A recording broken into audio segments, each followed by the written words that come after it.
Welcome back, everybody. I got this camera to work today. I've been pushing away putting the 1.8 liter together. I decided, it's just surface rust. I took a flat sander like this and shaved all that off.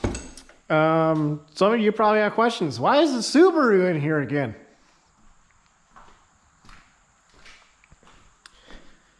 You know how Eric said the Scion started telling knock-knock jokes and that's why he got this one? Yeah, that motor started doing that too. And I really need to get a new camera. I'm surprised I got this one to work for right now. So I'm gonna try to make a little bit of a video instead of just shorts for you guys.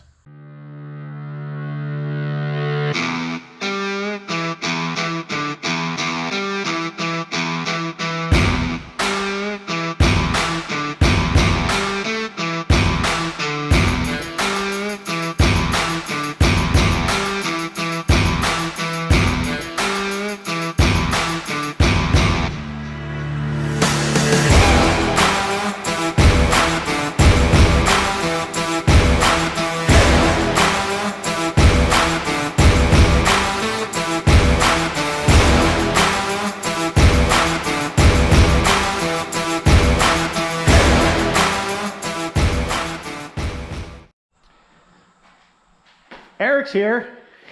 He's taking his pistons out of his engine because we found out they're too large. Yeah. When I bought the pistons, there wasn't anything on there that said what size they were. They didn't say they were standard, didn't say they were oversized, nothing like that. And when we were putting the pistons in, we kept making the comment of like how tight they were going in. And once I got all 4 pistons in, you could barely turn the crankshaft. So I looked it up. The pistons that I bought were 86.25 millimeters.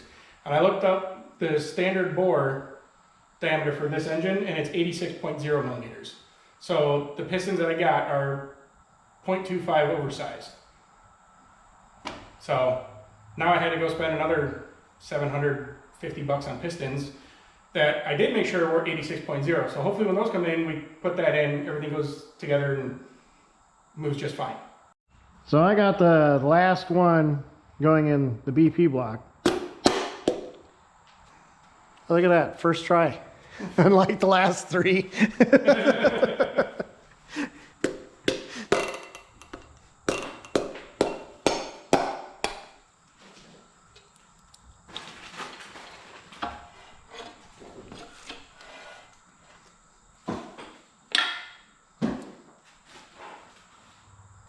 Now I gotta figure out what way did this one go.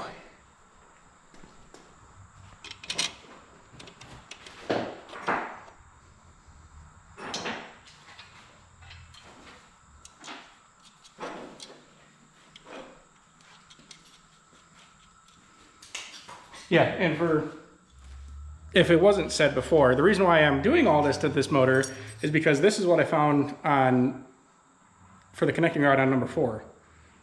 It spun the rod bearing. So, yeah. I did introduce the video as the Subaru's here because of knock-knock jokes.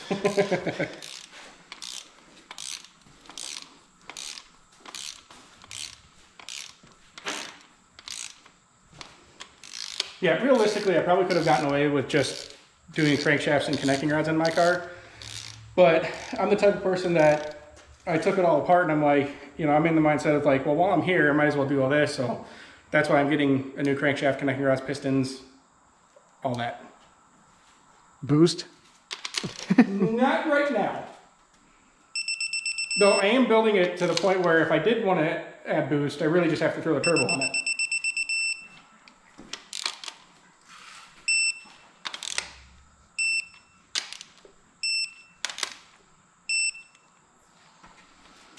Well, that's done.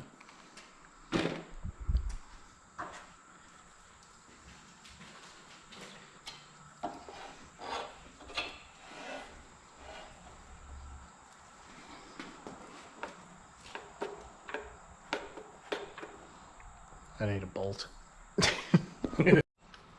So as we were discussing earlier about Eric's pistons and causing very difficult to turn the crank over, this is how easy it's supposed to turn.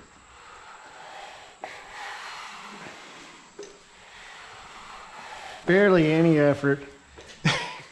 You didn't oil the cylinder walls. I did. Oh.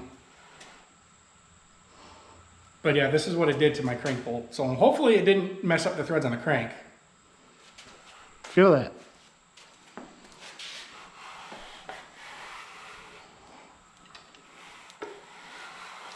That's about what it feels like right now.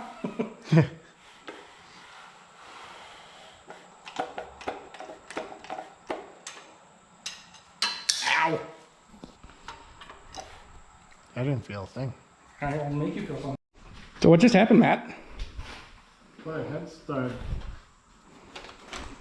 in the wrong hole. Instead of putting the head stud here, Matt put the head stud here. And as soon as he let go of the stud, immediately regretted life choices. Because it just went thump, right all the way down. Luckily, he was able to just spin the motor over and get the stud out, but yeah. Bet you won't do that again. No. So, as you're seeing in a short video I put out, I was sanding the block with a piece of wood. Since it sat here so long, it rusted. And I was just taking the rust off of it. So now I'm taking apart the head because the short block is put together. And I've taken all the intake valves out and looking for any issues with the valve seals and stuff like that. They all look new. I mean, I think somebody's gone through this head before. So I'm basically going to take the exhaust valves off and the seals off of that and take it to work and run it through the solvent tank for a while to get rid of all this corrosion and stuff. So I took all the intake valves out and inspected everything, and everything looks fine. So I just put new valve seals in. I'm going to put the valves back on. I already took the head to work and cleaned it with our parts washer. So all the valves are going to go back in, sealing surface is going to get cleaned up, and then it's going to go right on the block. And that's going to be it for this video. Thanks for watching.